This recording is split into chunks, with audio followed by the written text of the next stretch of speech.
नमस्कार दोस्तों, कैसे हो। उम्मीद तो आपसे यही है कि आप जहां भी हैं सुरक्षित हैं, महफूज हैं, ठीक हैं। क्योंकि जिस देश का पढ़ा लिखा युवा, हायर एजुकेटेड, अगर हम बात करें एक अनपढ़ व्यक्ति के लहजे में या लैंग्वेज में, तो मैं कहूँ कि बहुत ज़्यादा पढ़ा लिखा व्यक्ति केवल और केवल सरकारी नौकरी ना मिलने पर इस प्रकार से बेहुदापन कर खुद को मिटा ले उस देश के लोगों से, उस देश की कम्युनिटी से, हम केवल और केवल उम्मीद कर सकते हैं कि आप जहां हैं सुरक्षित हैं, महफूज हैं, ठीक है।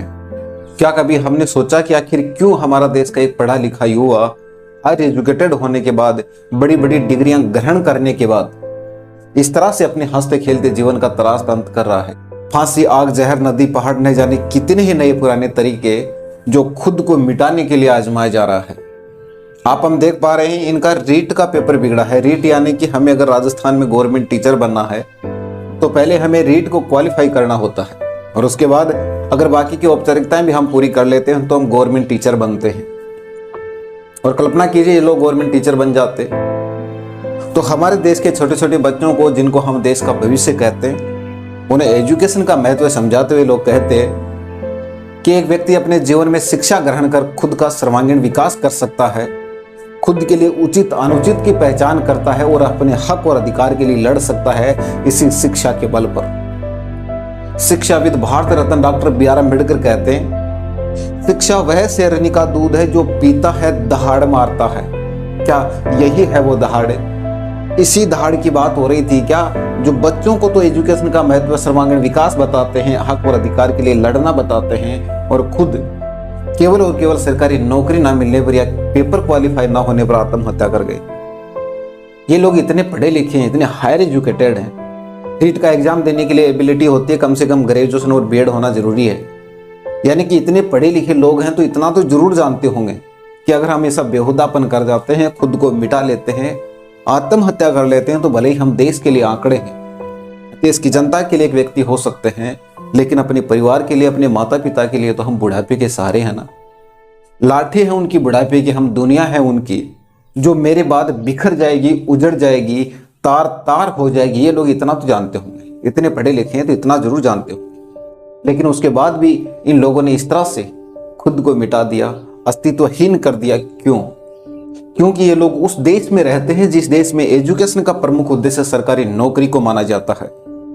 आज हमारा देश, हमारा समाज, हमारी कम्युनिटी सरकारी नौकरी को जो इज्जत देता है, उसकी बदौलत ये लोग आत्महत्या कर गए।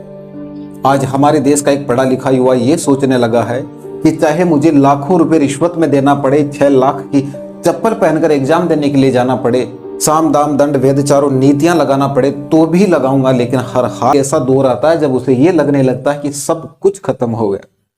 मगर ऐसा कुछ नहीं होता मेरे प्यारे दोस्तों। इंसान केवल हिम्मत हार जाता है।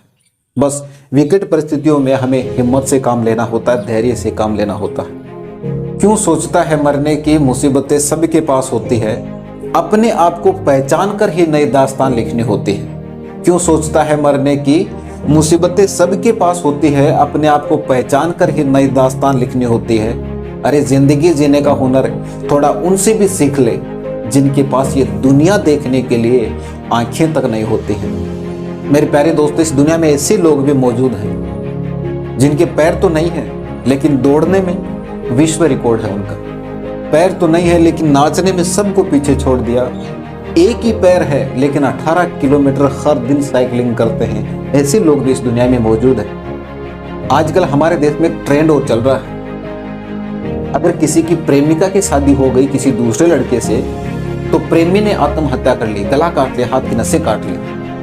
और अगर प्रेमी की शादी हो गई तो प्रेमिका ने आत्महत्या कर ली। क्या बताना चाहते हैं हम ऐसा करके? कि हम आपके बिना जी नहीं सकते, हम आपको बेहद प्यार करते हैं, आपके बिना इस दुनिया को छोड़ सकते हैं ना, किसी भी हद को पार कर सकते हैं। कम से कम ये तो देख लो कि जिसके लिए ऐसा बेहुदापन कर रहे हो वो आपको कितना चाहता है। और इसके लिए मरने की जरूरत नहीं है। 2-5 दिन लापता होकर देख लीजिए, है तो बेहुदापन, लेकिन 2-5 दिन लापता होकर देख लीजिए, लोग आपका नाम तक भूल जाएंगे। एक इंसान सारी जिंदगी इसी धोखे में रहता है कि वह लोगों के लिए अहम है, महत्वपूर्ण है, मगर ऐसा सोचना एक वहम है। कहते हैं ना, न रुकी वक्त की गर्दिश न जमाना बदला, न रुकी वक्त की गर्दिश न जमाना बदला, पेड़ सूखा तो परिंदों ने ही ठिकाना बदला। इस दुनिया में जिसकी जितनी जरूरत होती है उतनी अहमियत होती है। बाकी सारी जिंदगी इंसान धोखे में रहता है कि वह लोगों के लिए महत्वपूर्ण है। मेरे प्यारे दोस्तों, हमारे जीवन से जुड़ी समस्याओं का समाधान कहीं और से नहीं, हमारे भीतर से ही आएगा।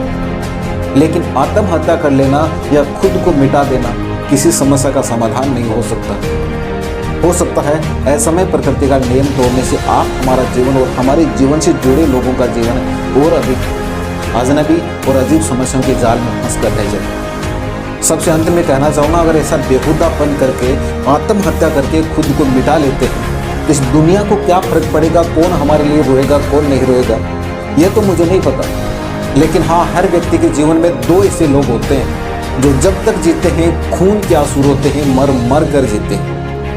एक वह व्यक्ति जो हमें जिताने के लिए अपनी पूरी जिंदगी हार गया, हमारे पिता, और दूसरी वह औरत जिसको हमने हर दुख में पुकारा है, जो खुद हमें जन्म देने के लिए मौत को छू गई, हमारी माँ। ये दो लोग तो हैं जो जब तक जीते हैं खून के आंसू रोते हैं।